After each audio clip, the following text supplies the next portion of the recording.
Assalomu alaykum aziz do'stlar. Kanalimga xush kelibsiz. Bugun sizlar bilan cloudni qanday qilib tekinga ishlatishni ko'rsatib o'taman. Do'stlar, cloud bilamiz, dunyodagi eng kuchli matn terish bo'yicha nomer 1 sun'iy intellekt hisoblanadi. Biz hozir mana shu tarifdan, ya'ni free emas, $17 qanday qilib mutlaqo tekinga ishlatishni ko'rsatib o'taman.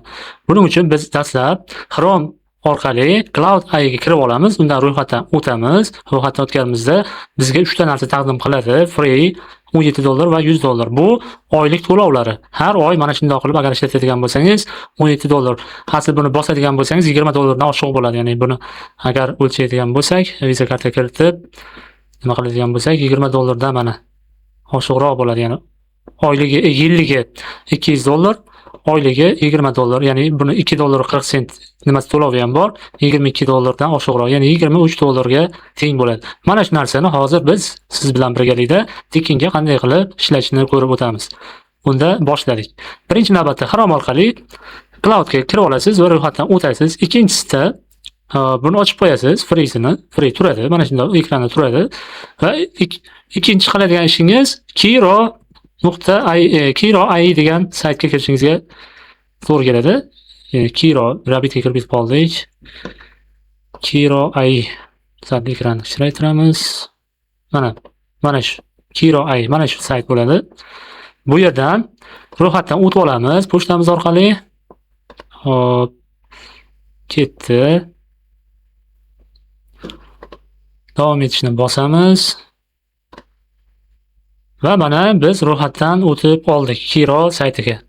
Endi uchinchi qiladigan ishimiz GitHub ochib olishimiz kerak. github.com deb yozamiz va bu yerdan ham ro'yxatdan o'tamiz do'stlar. Continue ni bosamiz. Bu yerdan ham pochta orqali o'tsak bo'ladi. Davom etishni bosamiz. Xo'p, shu nomi ketaversin. Mana bu yerda kichkina bosamiz va create account qilamiz. Bu yerda hozir bizga kapcha chiqadi. Ana shu kapchadan ro'yxatdan o'tib olishimizga to'g'ri keladi. Biroz kutamiz. Yo'q, kapcha chiqmadi, yaxshi. Agar kapcha chiqsa, rasmni chap tomoni bilan o'ng tomonni bir-biriga moslashtirib, o'sha kapchadan o'tib olishingizga to'g'ri keladi. Hozir to'g'ridan-to'g'ri meni ochib yubordi. Xo'p, bu yerda qiladigan ishimiz endi create repository, ya'ni repository yaratib olishimizga to'g'ri keladi. Create repository ni bosamiz. Bu yerdan nom qo'yamiz, masalan, hikoya uchun yoki Zen. Men Zen kanaliga o'tganligim uchun Zen deb nomlayman. Zen uchun deb qo'yaman nomini. Bo'ldi. Create repository ni bosamiz. Do'stlar, endi mana bu yerdan biz Zen'da qanday qilib hikoyalarni yozishni ko'rsatib o'tib ketaman hozir. Uning uchun dastlab mana Telegram kanalimga o'tishingiz kerak. Ya'ni hamma Telegram kanalim ichida, mana shu Telegram kanalim ichida kerakli ma'lumotlarni, fayllarni mana shu joyga tashlab qo'yganman. Mana shu joydan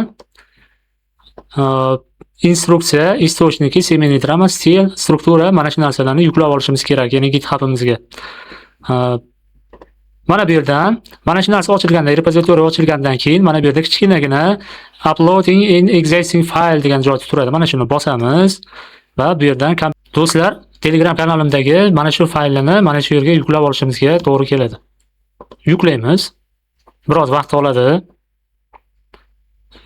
Xo'p, do'stlar, mana Telegram kanalimizdagi fayllarni mana shu yerga yuklab oldik va buni mana bu yerdan commit change qilishimiz kerak, ya'ni saqlab olishimiz kerak. Mana fayllarimiz yuklandi. Qani endi bitta obnovitni bosib o'ramiz. Ya'ni bu push qilish kerak, ya'ni o'ziga xotirasiga saqlab olish kerak. Mana hop, publish qildik. Publish ham shart emas. Bo'ldi. Qani endi Kiroga o'tamiz va Kiroda men e'tibor qilib mana shu joyga diqqat qilib turasizlar. Men tartib bilan tushuntirib beraman. Mana bu yerda mana shunaqangi narsa chiqadi. Buni endi biz Cloudga qanday qilib ulashni ko'rsatib o'taman. Uning uchun Applegate nimaga o'tamiz va mana bu yerdan $20 deganini bosishimiz kerak. Applegate $20. Bu yerdan Biz mana ko'rib turibsizlar, podpisatsiya na Kiro Pro'ni $0 sotib olishimiz mumkin. Bu imkoniyati, ya'ni cloudga ulanish imkoniyatini beradi. Biz mana shu yerdan Visa kartamizni kiritamiz. Bu yerga Visa kartamizni kiritib olamiz, ism familiyamizni yozamiz, to'ldiramiz mana shu joyi. Visa kartadan hech qanaqa pul yechib olmaydi, qo'rqmang, bu tekin.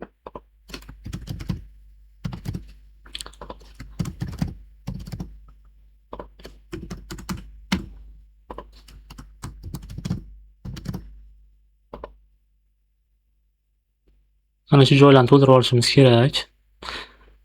Va hamma narsani to'ldirib olganimizdan keyin podpisatsiya tugmasini bosamiz. Bu обработка qiladi. Saqlanib bosib qo'yamiz va telefonimizga Visa kartamizdan kod keladi. Ana shu kodni kiritishimiz kerak bo'ladi.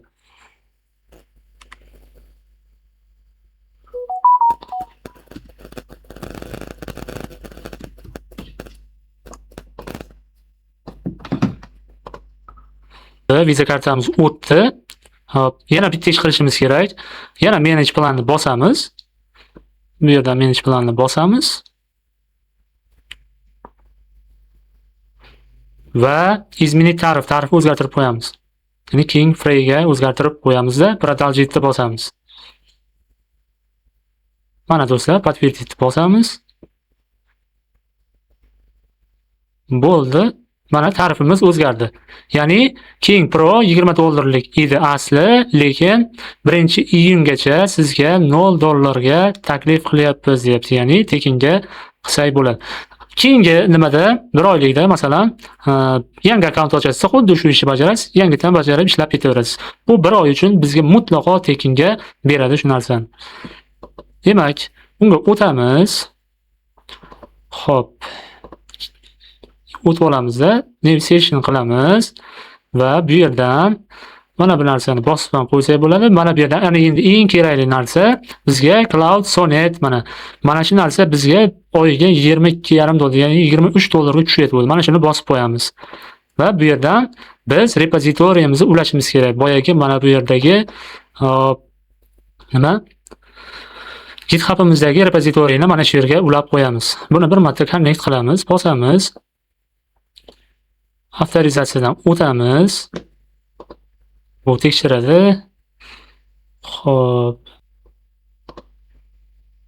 Mana endi ulandi GitHub'imiz. Mana shu yerdan installni bosamiz. Install Authorizing. Ana endi bizni GitHub'imizni ulab oldik va repozitoriyamizni tanlashimiz kerak. Mana asmervideos.com Zen uchun deb yaratib olgan repozitoriyamiz mana shu yerga chiqdi. Xo'p, do'stlar, biz hozir siz bilan birga to'liq Cloud AI'ni 1 oyligini tekinga nima qilib ulab oldik. Ana endi shu narsani birga Zen uchun hikoyani qanday qilib yozdirishni ko'rsatib o'taman. Uning uchun do'stlar, dastlab bu yerda biz bitta sistema qilib olamiz. Ya'ni biz mavzuni nomini o'zini yozsak, bizga hikoyani yozib bersin. Mavzuga yangi nom qo'yib bersin, Zen qonun qoidalari bo'yicha va shu mavzuga mos rasm yaratib bersin. Mana shu narsa sistemani mana shu yerda ko'rib chiqamiz. Demak, boshladik do'stlar. Uning uchun Telegram kanalimga o'tib olaman va mana bu 5 ta fayllardan pastida mavzu uchun deb nomlangan yoki hikoya uchun deb nomlangan narsani bosib ikkalasini yuklab olamizda. Dastlab hop, mana bu yerdan Cloudga o'tamizda, mana shu yerga tashlaymiz. Mana shu narsani ochamiz, ochib olamiz mavzu uchun degan narsani. Hop, ochildi. Buni hammasini kopirovat qilasizda, Ctrl A ni bosib, hop, mana shu yerga tashlaysiz. Ya'ni biz boyagi cloudimizdagi tekiniga enter bosasiz. Kutasiz. Bu hozirgi kundagi dolzarb mavzularni o'zi avtomatik yozib beradi. Faqat mavzuning nomini, mana masalan 15-may-2026 nomini yozyapmiz. Biz shuni kopirovat qilamiz. Kopirovat qilamizda mana shu yerga tashlaymiz. Bugun chisla 27-may bo'ladigan bo'lsa, 27-may deb enter bitta bossak, bizga kerakli mavzuni yozib beradi. Ya'ni mana syujeti qanday, dashniy rabitstva, hop, keyingisida ham xuddi shunaqa.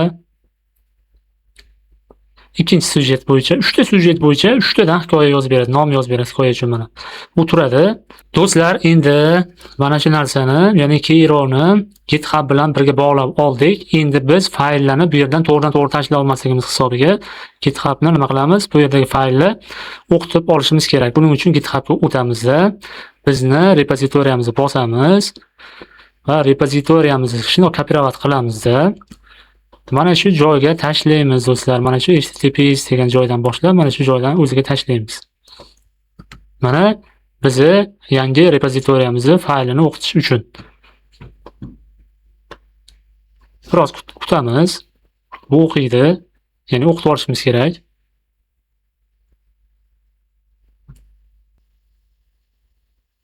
Sizning repozitoriyangiz allaqachon yuklangan. Mana fayllarni ko'ryapsizlar. Fayllarni bu o'qishni boshladi. To'g'ridan-to'g'ri bu yerga yuklay olmaysiz. Shuning uchun GitHub orqali yuklab olishingiz kerak. Ana endi biz yana Telegram kanalimizga o'tamiz. Bu yerda hikoya uchun degan promptimizni tashlaymiz bu yerga. Mana shu narsani tashlab yuboramiz va jo'natamiz. Biroz kutamiz. Bu analiz qiladi va o'ziga buyruqlarni saqlab olishni boshlaydi.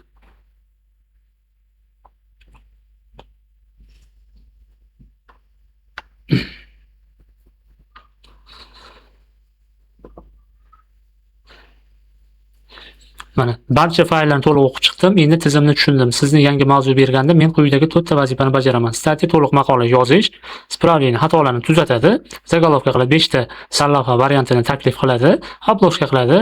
Ana shu variantlarda. Ana endi biz hop mavzuni boyagi yozib olgan mavzuyimizning nomini tashlaymiz o'rtoqlar mana shu yerga.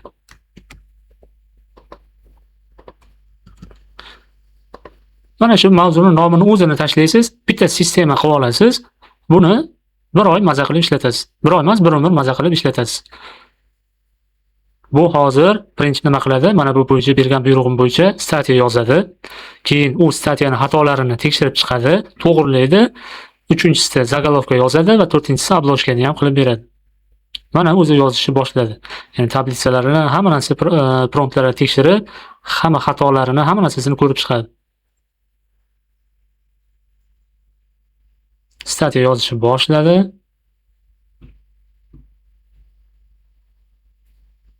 Biroz kutamiz.